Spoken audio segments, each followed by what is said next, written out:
श्री कृष्ण। राधे राधे। धनतेरस, कार्तिक कृष्ण त्रयोदशी। इस दिन वैदिक देवता यमराज का और भगवान धन्वंतरी का पूजन किया जाता है। यम के लिए आटे का दीपक बनाकर घर के मुख्य द्वार पर रखा जाता है। रात को माताएं दीपक में तेल डालकर 4 बत्तियां जलाती हैं और जल, रोटी, चावल, गुड़ आदि के नैवेद्य सहित दीपक जलाकर यम की पूजा करती हैं। इस दिन धन्वंतरी के पूजन का भी बहुत बड़ा विशेष महत्व है। जितने भी वैद्य होते हैं वह सब धन्वंतरी भगवान का पूजन करते हैं। आज के ही दिन समुद्र से औषधि लेकर धन्वंतरी भगवान भी प्रकट हुए थे। धनतेरस के दिन नए बर्तन खरीदना चाहिए, चांदी खरीदनी चाहिए, स्वर्ण भी खरीदना चाहिए, परंतु विशेष रूप से धन्वंतरी भगवान का पूजन और यम दीप का दान अवश्य करना चाहिए। यह विशेष है।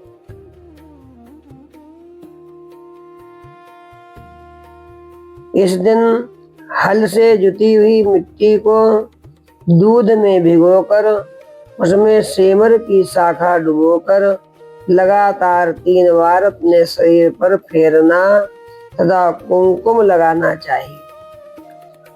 कार्तिक स्नान करके प्रदोष काल में घाट, गौशाला, बावली, कुआं, मंदिर आदि स्थानों पर 3 दिन तक दीपक प्रज्वलित करना चाहिए।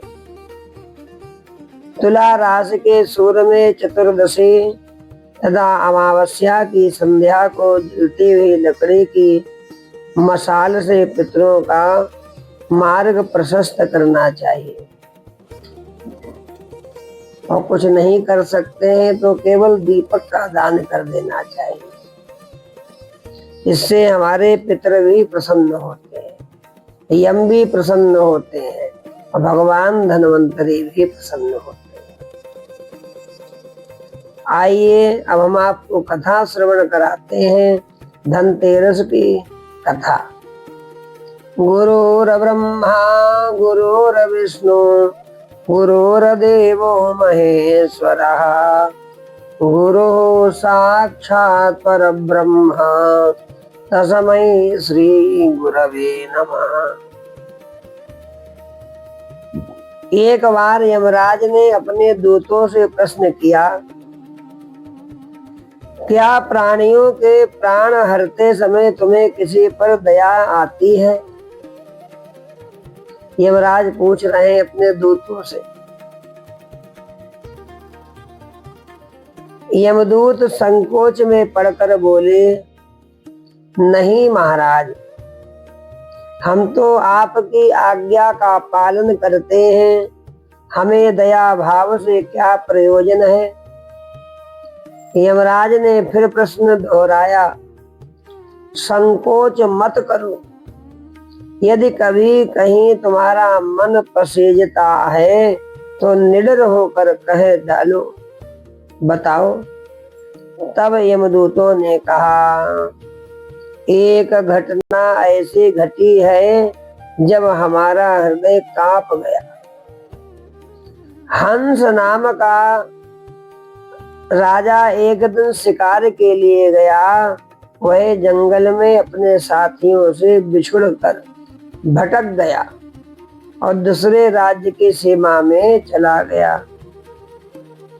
वहां के शासक हेमा ने राजा हंस का बड़ा सत्कार किया। उसी दिन राजा हेमा की पत्नी ने एक पुत्र को जन्म दिया। ज्योतिषियों ने नक्षत्र गणना करके बताया कि यह बालक विवाह के 4 दिन बाद मर जाएगा। राजा हंस के आदेश से उस बालक को यमुना के तट पर एक गुफा में ब्रह्मचारी के रूप में रखा गया। उस तक स्त्रियों की छाया भी ना पहुंचने दी गई, किंतु विधि का विधान तो अडिग होता है। संयोगवश एक दिन किसी राजा की राजकुमारी यमुना के तट पर पहुंच गई और उस ब्रह्मचारी बालक से गंधर्व विवाह कर लिया। चौथा दिन आया कि राजकुमार मृत्यु को प्राप्त हो गया। उस नव प्रणीता का करुणा भरा विलाप सुनकर हमारा हृदय महाराज कांप गया। ऐसी सुंदर जोड़ी हमने कभी ना देखी थी। वे कामदेव तथा रति से कम ना थे। इस युवक को कालग्रस्त करते समय हमारे अश्रु थम ना पाए थे। यमराज ने द्रवित होकर कहा, क्या किया जाए बताओ, क्या किया जाए बताओ। विधि के विधान की मर्यादा है तो ऐसा अप्रिय कार्य करना पड़ा। तब दूत के पूछने पर यमराज ने बचने का उपाय बताते हुए कहा, धनतेरस के दिन विधिवत पूजन एवं दीपदान करने से अकाल मृत्यु से छुटकारा मिलता है। प्राणी की अकाल मृत्यु नहीं हो सकती है जो धनतेरस के दिन यम का पूजन करते हैं, यम को दीपदान करते हैं। जहां जहां जिस जिस घर में यह पूजन होता है वहां अकाल मृत्यु का भय समाप्त हो जाता है। इसी घटना से धनतेरस के दिन धनवंतरी पूजन सहित दीपदान की प्रथा का प्रचलन आरंभ हुआ। इसलिए धनतेरस के दिन सभी को धनवंतरी भगवान का पूजन एवं यम का पूजन और यम को दीपदान अवश्य करना चाहिए। अकाल मृत्यु नहीं होती है प्राणी की। जय श्री कृष्ण। राधे राधे। हमारे चैनल से यदि आप ना जुड़े हो तो सबसे पहले हमारे चैनल को सब्सक्राइब करिए, जिससे कि आपको आगे भी कथा सुनने को प्राप्त होगी। दीपावली की कथा, भाई दूज के दिन कौन सी कथा होती है?